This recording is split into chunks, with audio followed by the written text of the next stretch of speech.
DSP पटवारी साहब।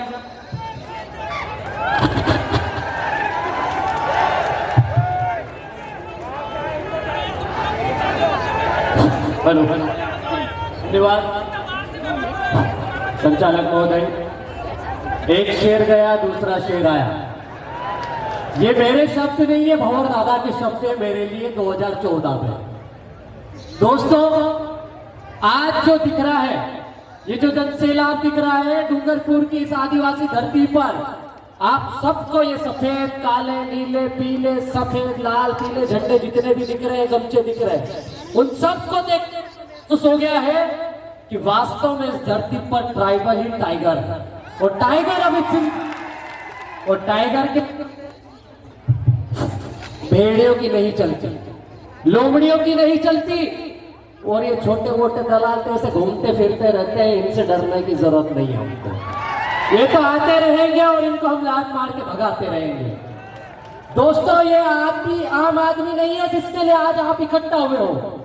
4 प्रदेश जिसको हम भील प्रदेश बोलते हैं, ये सिर्फ राजस्थान नहीं रही, गुजरात महाराष्ट्र से लेकर पूरा संपूर्ण राजस्थान, मध्य प्रदेश जिसमें शामिल है, इतने राज्यों के एक आदिवासी इकट्ठा हुए यहाँ पर। ये मात्र एक टेलर दिखाना है। अभी पूरे देश के 10.5 करोड़ आदिवासी बाकी है। यदि आप नहीं संभलते हो, नहीं सुधरते हो, तो बिरसा मुंडा याद दिला देंगे, टंटा भील याद दिला देंगे, और ये राणा पुंजा भील की धरती है जिसने मेवाड़ राज्य दिलाया, उस राणा पुंजा भील की भी याद दिला देंगे आपको।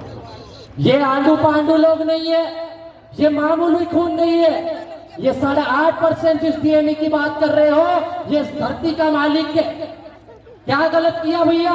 राजस्थान की सरकार क्या कर रही है?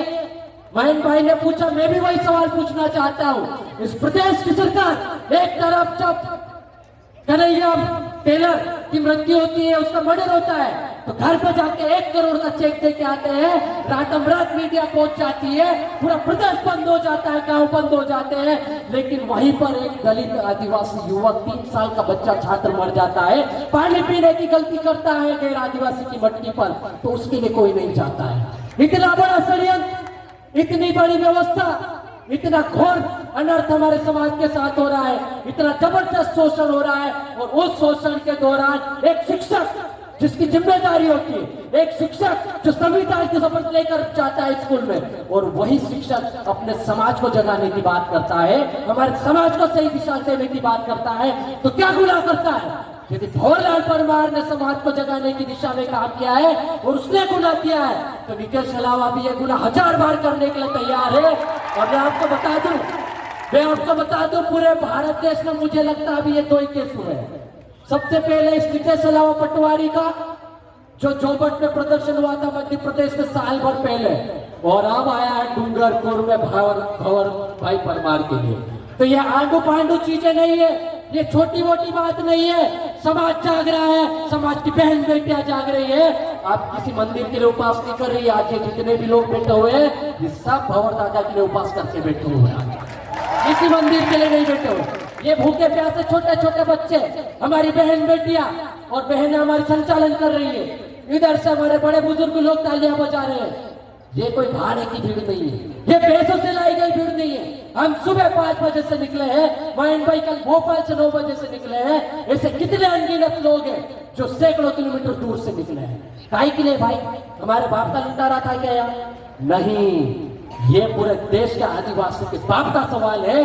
भंवरलाल परमार मात्र एक आदिवासी नाम नहीं है, वो सिर्फ वैचारिक गुरु नहीं है, वो आदिवासी समाज का एक बेटा है।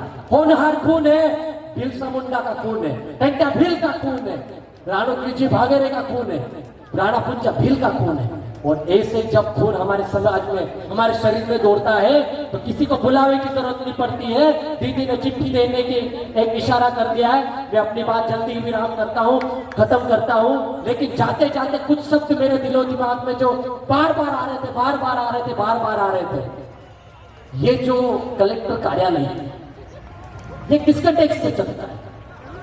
किसके टैक्स से चलता है? आप हम सबके टैक्स है। उसमें गरीब भी देता है, मजदूर भी देता है, दलित भी देता है, पिछड़ा भी देता है, किसान भी देता है। एक उद्योगपति भी देता है, एक शासकीय कर्मचारी अधिकारी भी देता है। उस टैक्स के पैसे से हमारे जिले में किसकी पदस्थापना होती है? हर एक अधिकारी कर्मचारी की।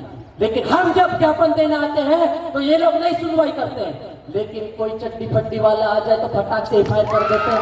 भाई क्या कारण है भाई? तुमने समाज में टैक्स से नौकरी की है, तुमने समाज का पैसा लेकर पदस्थापना ली है, संविधान की कसम खाई है, तुमको बाबा साहब की भी कसम। और ये आदिवासी समाज है ना, बदुआ बहुत बुरे देता है।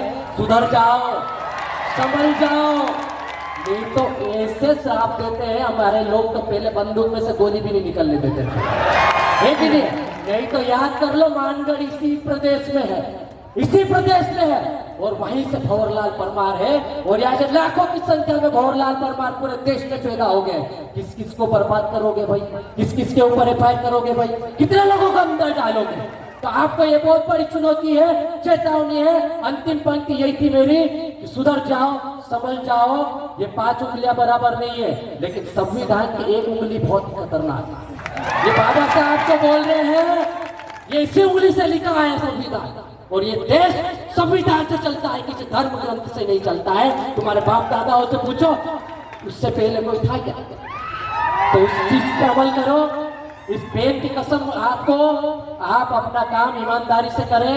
आपकी रोजी रोटी की कसम है आपको, नहीं तो आपके बच्चे भी भविष्य में भूखे मरेंगे।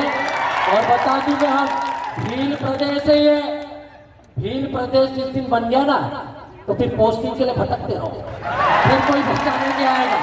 उसका मुख्यमंत्री भी भंवरलाल दादा ही होगा, उसको भी लिख के रख लो तुम। और हमारे जैसे छोटे मोटे कार्यकर्ता भी रहेंगे, तो हम सब गार्ड बांध के रखते हैं। आदिवासी समाज 1-1 इंच जमीन के लिए सर कटा देता है और 1 रुपए के लिए बस भी छोड़ देता है, ध्यान रखना। तो ये खून हमारे अंदर, चिढ़ाओ मत, परेशान मत करो। और ज्यादा परेशान करोगे तो फिर टंटा बिरसा बन जाएगा, तो फिर हम संभाल नहीं पाएंगे। तो बहुत बहुत धन्यवाद। जाते जाते अंतिम नारा जय जोहर का नारा है, भारत देश हमारा। इधर पीछे किसी का नहीं है, वो तो बैठ जाना भाई। जय जोहर का नारा है, भारत देश हमारा। अरे जय जोहर का नारा है। बहुत बहुत धन्यवाद। भाई को बहुत बहुत जोहर, लाख लाख जोहर। नितेश